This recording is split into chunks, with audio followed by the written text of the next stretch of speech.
quelques jeux vidéo ont su imposer leur nom et leur style au fil des années, marquant les mémoires au même titre que certains films cultes ou romans majeurs. Sorti en 1991 sur Commodore Amiga, Another World possède encore aujourd'hui les mêmes pouvoirs d'évocation. Réalisé chez ses parents par un jeune programmeur graphiste autodidacte, Another World est l'un des rares fleurons de la production vidéoludique française.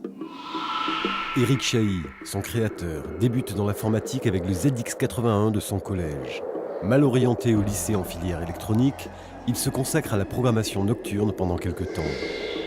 C'est ainsi qu'il développe en 4 semaines sur Auric-1, son premier ordinateur personnel, 2 jeux qu'il parvient à vendre.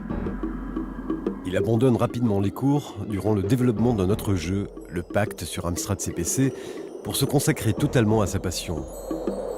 Il participe alors à la réalisation graphique d'un autre classique, Les Voyageurs du Temps, édité en 1989 par Delphine Software. Cette expérience le conforte dans son ambition, et c'est ainsi qu'il débute la réalisation de Another World avec le concours d'un ancien camarade de lycée pour la musique. J'ai toujours connu Éric investi dans le jeu, mais Éric c'est quelqu'un de très discret, il n'en parlait pas beaucoup. Comme il savait que j'y connaissais rien, il ne pensait pas que ça puisse m'intéresser. J'ai découvert un jour qu'il avait fait des jeux qui étaient en vente dans le commerce. Et je le connaissais depuis déjà 4 ou 5 ans.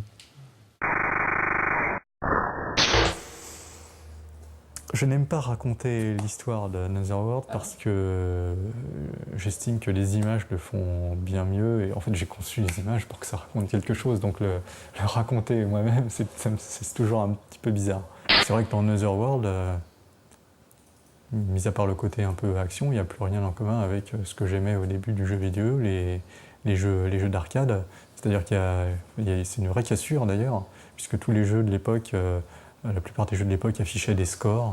Ça relevait de la performance numérique, puisqu'il fallait faire du chiffre. Et là, j'ai cassé tout ça. C'est-à-dire, je me suis dit, non, mais ce qui m'intéresse, c'est pas d'avoir un score. Moi, je veux travailler sur ce qu'on ressent. C'est Éric, le petit personnage, c'est Éric. Il y a une certaine discrétion qui confine même parfois un peu à la mélancolie, et Éric est comme ça. C'est l'impression qu'il donne. Alors que finalement, une fois qu'il se lance, on peut quasiment plus l'arrêter. Mais... C'est vrai qu'il y a un parallèle entre l'aventure donc de Lester, ce personnage qui se retrouve seul, mais vraiment seul dans un univers qui lui est complètement étranger. Il y a un petit parallèle avec la création même du jeu. Quelque part, au fond de moi, j'avais un sentiment de solitude. Et je pense que inconsciemment, je l'ai mis dans le jeu aussi. L'ami extraterrestre, il ne fait rien d'autre qu'appuyer ce sentiment de solitude.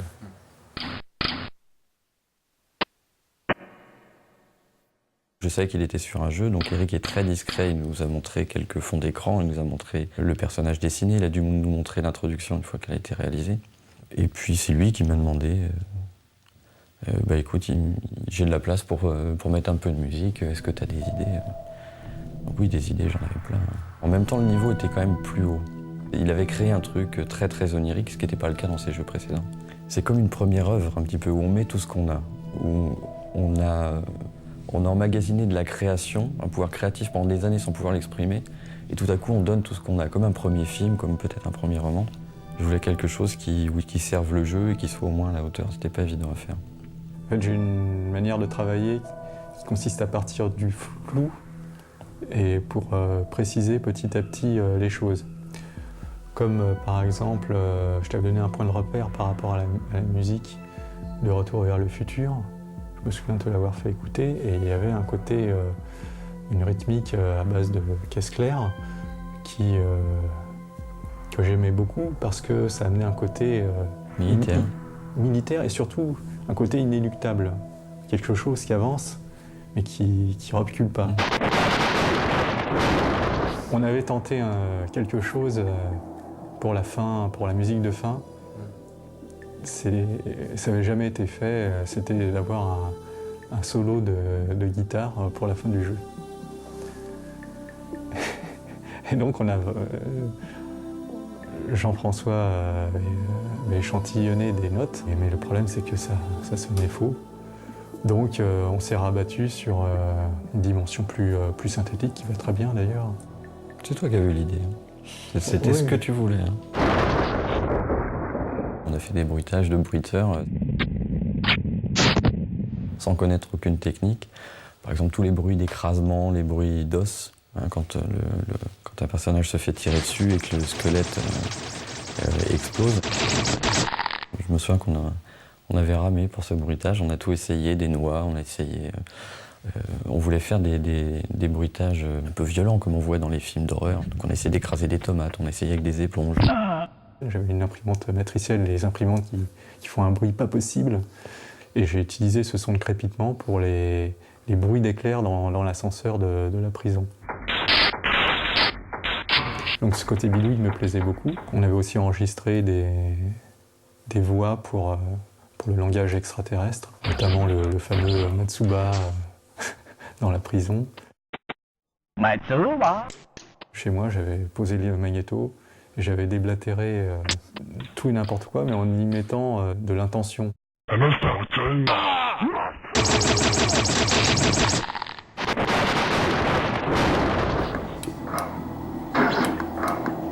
Alors là, on peut observer le personnage au fond qui est arrivé avec un effet de blur comme des traînées typiques de ce qu'on peut voir dans certains mangas. C'est vrai qu'à cette époque-là, j'aimais bien une série qui s'appelait Dragon Ball. Et je pense que ça a eu une petite incidence. Et comment, avec très peu de choses, suggérer beaucoup de choses. Et peut-être que le gros pouvoir vient du Kamehameha de Dragon Ball.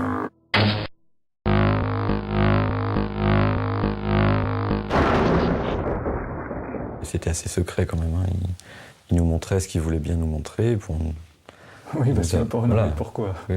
Pourquoi je montrais bien Non, mais c'est pas un reproche. Non, mais si, mais je vais l'expliquer un peu. C'est que j'aimais bien montrer quelque chose d'à peu près fini pour voir l'effet que produisait la création sur quelqu'un qui n'avait jamais rien vu. Oui, même tu en parlais peu, on te voyait pas beaucoup. C'est vrai que tu t'es investi jour et nuit pendant plus d'un an, 2 ans. 2 ans. Pendant 2 ans.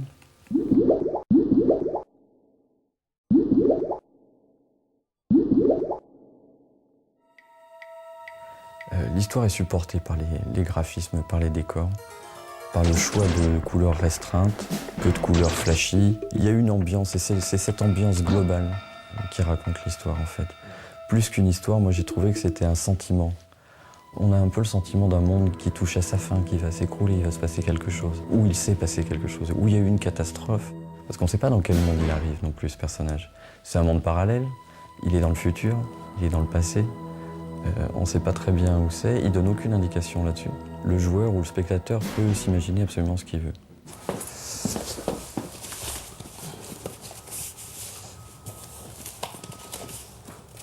Alors voici quelques esquisses. L'idée c'était vraiment d'aller à l'essentiel. Tout ça c'est assez dépouillé et le jeu est graphiquement dépouillé.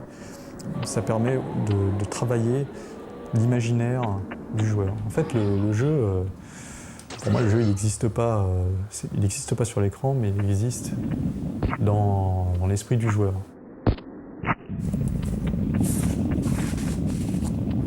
Par exemple, le monstre noir, c'est typiquement ça, quoi. C'est une forme, c'est un contour, on peut y projeter énormément de choses. On sent la masse, on sent une masse forte, on sent les muscles dans le mouvement du fauve, mais on n'a pas de détails, et on peut tout y projeter. Et ça j'aime bien. Latent, il y avait toujours cette envie de créer des illustrations, et puis j'avais aussi peut-être un fantasme de pouvoir illustrer la boîte d'un de mes jeux. Concevoir la jaquette d'un jeu. Cette obsession est née de 2 stimuli. Sa passion pour l'illustration fantastique et sa frustration d'avoir eu l'idée de la jaquette des Voyageurs du Temps sans pouvoir la réaliser. Il s'est ainsi rattrapé avec Another World, dont il imagine l'illustration. Il procède à de nombreux essais couleurs afin de retranscrire au mieux l'ambiance de son jeu, entre rêve et cauchemar. Je le dis souvent, mais c'est quand j'ai vu Dragon Slayer, j'ai joué à Dragon Slayer, je le connaissais en arcade. Et j'avais pas idée qu'on pourrait un jour l'adapter sur Amiga compte tenu des contraintes technologiques et des limitations mémoire. Je me suis dit, c'est dingue, ils ont réussi à coder des animations sur disquette. Bon, il y avait combien? 6 ou 8 disquettes. Et je me suis dit, mais avec tous ces aplats, ça pourrait être stocké autrement qu'en bitmap, c'est-à-dire point par point. On pourrait stocker uniquement les contours. On pourrait stocker énormément de phases d'animation en très peu de place mémoire. Je me suis dit, il faut que j'écrive une routine de polygones. Et l'Amiga avait un chouette environnement de travail. Et voilà, je suis parti là-dessus.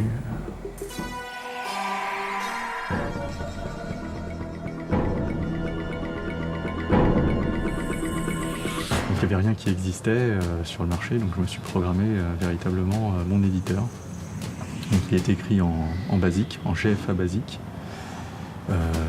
pour des raisons de simplicité et de rapidité de programmation. Alors ça permettait d'éditer, de tracer des polygones, de calquer des animations que j'avais rotoscopées, de gérer la logique du jeu et de pouvoir jouer immédiatement au jeu après chaque modification, que ce soit dans les scripts ou dans l'image. Donc il y avait un système d'aller-retour immédiat qui m'a permis de gagner beaucoup de temps. Pour certains jeux qui étaient entièrement programmés, par exemple en assembleur, il fallait recompiler à chaque fois le code pour pouvoir tester le jeu.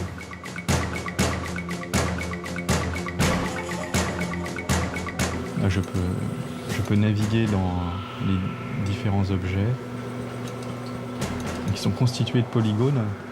Donc ce sont des groupes de polygones que je peux déplacer donc, très facilement et que je peux inclure dans d'autres objets. Donc ça, finalement, les graphismes sont constitués de sous-objets. Il y a une structure hiérarchique, c'est comme des poupées russes. Je crée des blocs, des briques de base, des modules graphiques, par exemple une colonne, une porte, que je pouvais assembler et réutiliser à différents endroits du jeu. Derrière cette étincelle technologique, il y avait l'envie de créer un jeu orienté science-fiction, il y avait l'envie de créer un jeu qui communique une atmosphère, un ressenti, qui ait une connotation cinématographique. On n'avait pas beaucoup de jeux en 3D ou en pseudo 3D. Donc, je veux dire, c'était quelque chose. L'utilisation des polygones était quelque chose de très lourd. Hein, et la technique employée permettait d'avoir de vrais effets cinématographiques. Et il y a ça aussi. En plus de l'ambiance et de l'âme du jeu, il y avait une construction cinématographique du jeu. C'est très important. Ça me rappelle, dans un autre domaine, le premier jeu qui a fait cette construction cinématographique, qui était Karateka.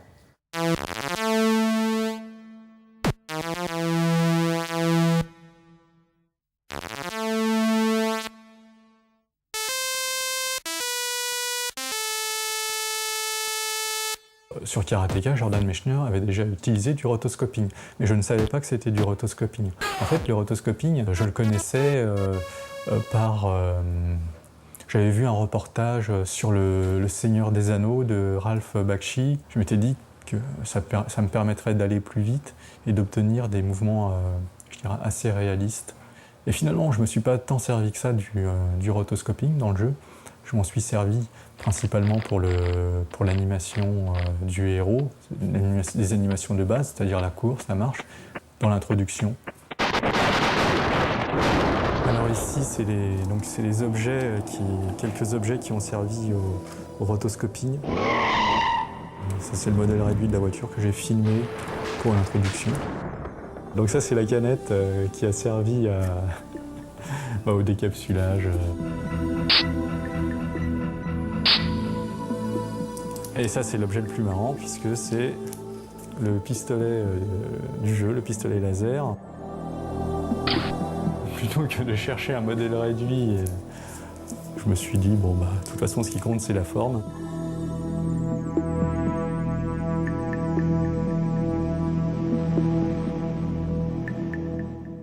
Ah non, mais ça n'a rien à voir avec Another World. C'est de la cendre volcanique, celle-ci, elle vient de l'Etna. J'ai rencontré Eric lorsqu'il est venu présenter à Tilt son jeu vidéo qui était son œuvre à lui, qui était Another World. On avait rendez-vous, il est venu vers midi à peu près. Et j'étais là, on l'a installé sur l'ordinateur qui était disponible, sur l'Amiga qui était disponible, et on a commencé à voir le jeu. Il y avait une grappe qui s'était formée autour de l'ordinateur avec Eric qui était un petit peu perdu dans la masse devant l'ordinateur en train de montrer le jeu. Et nous qui étions vraiment, vraiment étonnés de la qualité, surtout de l'ambiance extraordinaire du jeu et une âme. On n'a pas arrêté de charrier Eric sur plein de trucs, parce que c'était notre boulot de le charrier, mais on savait que c'était un très grand jeu. On l'a rassuré après pour lui dire que c'était un très grand jeu. Tu veux... Attends, je vais pas me balader avec le titre d'or, c'est toi qui as le titre d'or, pas moi.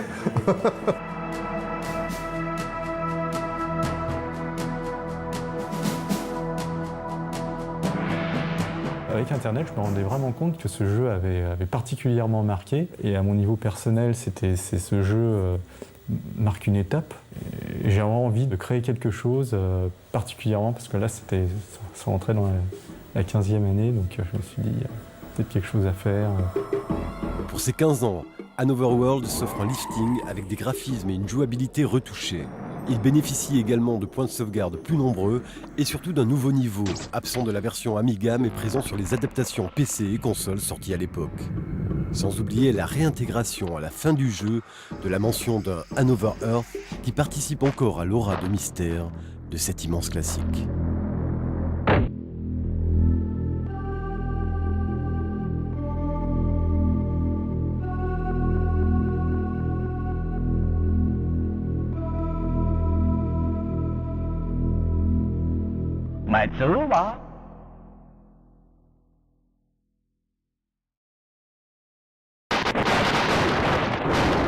Je sais qu'il a été en but avec l'adaptateur américain, donc il en parlera mieux que moi. Enfin, il y a des scènes où on lui a demandé de couper. Alors, c'est pas forcément les scènes violentes. Il y a des naïades dans une scène vers la fin qui prennent un bain. Elles sont nues, quoi. On leur voit l'arrêt des fesses. Donc j'ai dû enlever l'arrêt des fesses pour que ça ressemble à un maillot de bain.